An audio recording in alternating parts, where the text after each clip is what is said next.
الحمدللہ رب العالمین والصلاة والسلام علی سید الانبیاء والمرسلین۔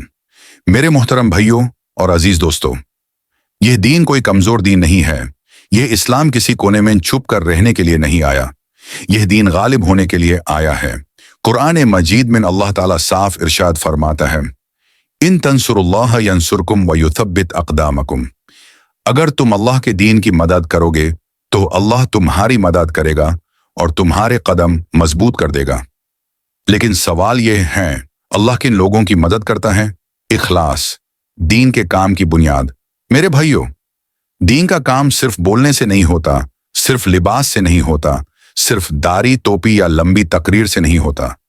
دین کا کام اخلاص سے ہوتا ہے۔ رسول اللہ صلی اللہ علیہ وسلم نے فرمایا، جس نے علم اس لیے سیکھا کہ لوگوں پر اپنی برتری جتائے یا علماء سے جھگڑا کرے، اللہ اسے جنت کی خوشبو تک نصیب نہیں کرے گا۔ سوچئے، علم بھی ہے، عمل بھی ہے، لیکن نیت خراب ہو تو سب ضیاء۔ سورہ محمد صلی اللہ علیہ وسلم کا پیغام سورہ محمد صلی اللہ علیہ وسلم میں اللہ تعالیٰ نے ہمیں واضح طور پر بتا دیا منافقین کی سوچ کیا ہوتی ہے، دین کے نام پر کام کرنے والوں کی نیت کیسی ہونی چاہیے، اور کامیابی کس کو ملتی ہے۔ اللہ فرماتا ہے، میں دلوں کے حال دیکھتا ہوں، لفظ نہیں، لباس نہیں، نعرے نہیں۔ دین کا کام مشکل ہے، ناممکن نہیں میرے بھائیوں۔ دین کا کام کرنے والوں پر امتحان آتے ہیں، تنقید ہوتی ہے، مشکلات آتی ہیں، لیکن یاد رکھو، مخالف ہوا ہمیشہ اونچا اڑاتی ہے۔ اگر نیت صاف ہو تو مشکل بھی رحمت بن جاتی ہے۔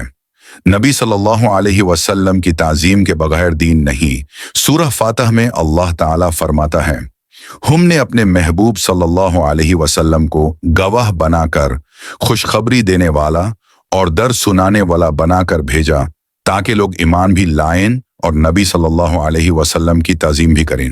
یاد رکھو، دین کا کام ہو اور نبی صلی اللہ علیہ وسلم کی عظمت اور ادب نہ ہو تو وہ کام بے روح ہوتا ہے۔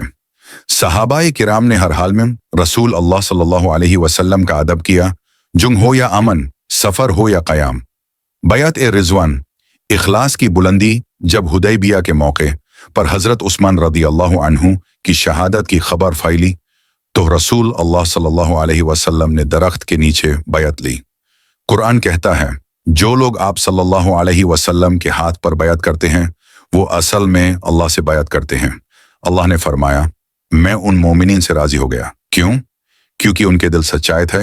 سورہ حجرات، ادب اور اخلاق۔ میرے بھائیوں، اگر قرآن میں کوئی ایک سورہ اخلاق اور ادب سکھاتی ہے تو وہ سورہ حجرات ہے۔ یہ سورہ ہمیں سکھاتی ہے رسول صلی اللہ علیہ وسلم کا ادب، اسلامی اخلاق، تکبر سے بچنا، مسلمانوں کا احترام۔ نبی صلی اللہ علیہ وسلم نے فرمایا، جس کے دل میں رئی کے دانے کے برابر بھی تکبر ہو وہ جنت میں داخل نہیں ہوگا۔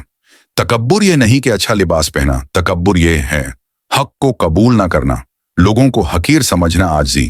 اللہ کو سب سے زیادہ پسند حضرت موسیٰ علیہ السلام کے واقعہ میں سب سے زیادہ مقبول بندہ وہ نکلا جس نے خود کو سب سے بڑا گناہگار سمجھا۔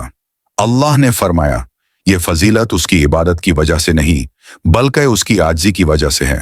دین کی مدد صرف پیسے سے نہیں ہوتی میرے بھائیوں، دین کی مدد صرف چندے سے نہیں ہوتی۔